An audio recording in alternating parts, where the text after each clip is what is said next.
జై శ్రీమన్నారాయణ.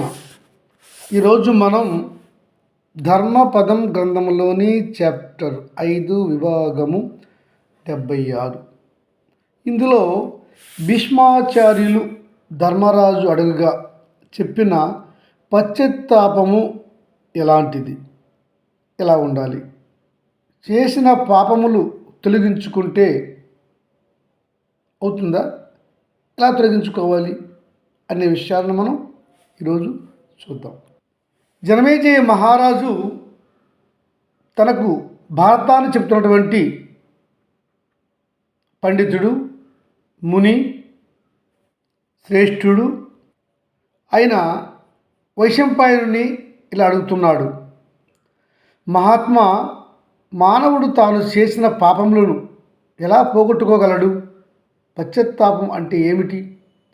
ఈ విషయాలను ధర్మరాజు గారు అడిగారా భీష్మాచార్యుల వారిని.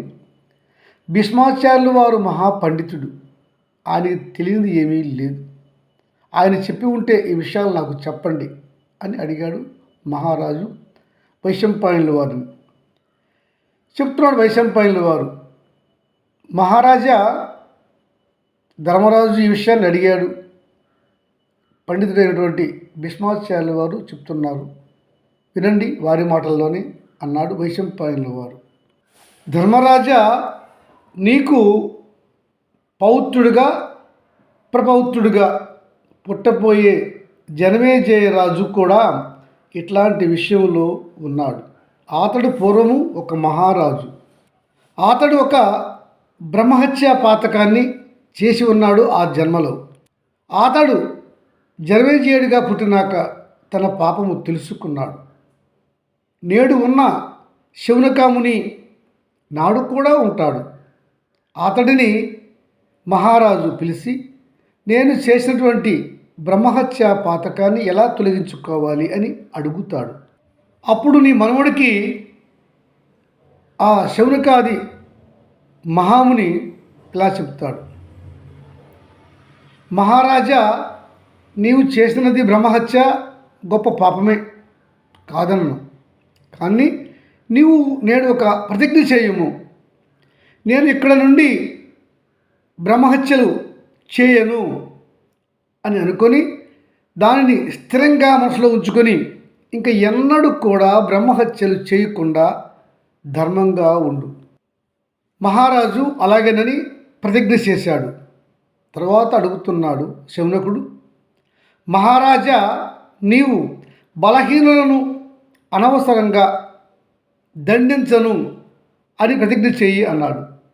అలాగేనని మహారాజు ప్రతిజ్ఞ చేశాడు. ఇక మహారాజా, మీ వంశ పూర్వీకుడు యయాతి మహారాజు పరమ ధార్మికుడు. అతడు ఏం చెప్పాడో ఈ విషయంలో విను. ఇట్టి పాపాలను తొలగించుకోవాలి అంటే సరస్వతీ నదిలో స్నానం ఆడాలి. ఇంకా దుషద్వతి అనే నదిలో కూడా స్నానం ఆచరించాలి. ఆ పైన దేవతలు ఉత్తములు సంచరించేటువంటి పుణ్యభూములలో నడవాలి. అర్హులకు నీకున్నంత దానిలో మంచి దానములు చేయాలి. ఆ పుణ్యతీర్థాలలో ఉన్నటువంటి దేవతామూర్తులను భక్తి శ్రద్ధలతో దర్శనం చేసుకుని పూజించాలి. అప్పుడు నీవు చేసిన బ్రహ్మహత్యా పాతకం పూర్తిగా తొలగిపోతుంది.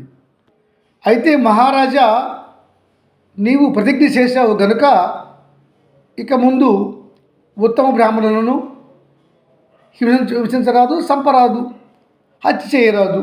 అలాగే బలహీనులను అనవసరంగా శిక్షించరాదు, హింసించరాదు. దాన్ని జ్ఞాపకం ఉంచుకో. దానితో నీ పాపము పూర్తిగా తొలగిపోతుంది అని చెప్పాడు. ఇదే విషయాన్ని యయాతి మహారాజు పండితుడు కూడా చెప్పాడు.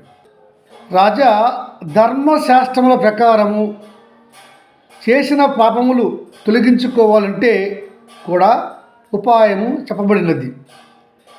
ఇట్టి చేసిన పాపము తొలగించుకోవాలనుకునే పురుషుడు కానీ స్త్రీ కానీ తాను చేసిన పాపాన్ని పదే పదే తలుచుకుంటూ ప్రాయశ్చిత్తం పొందాలి, మారు మనసు పొందాలి.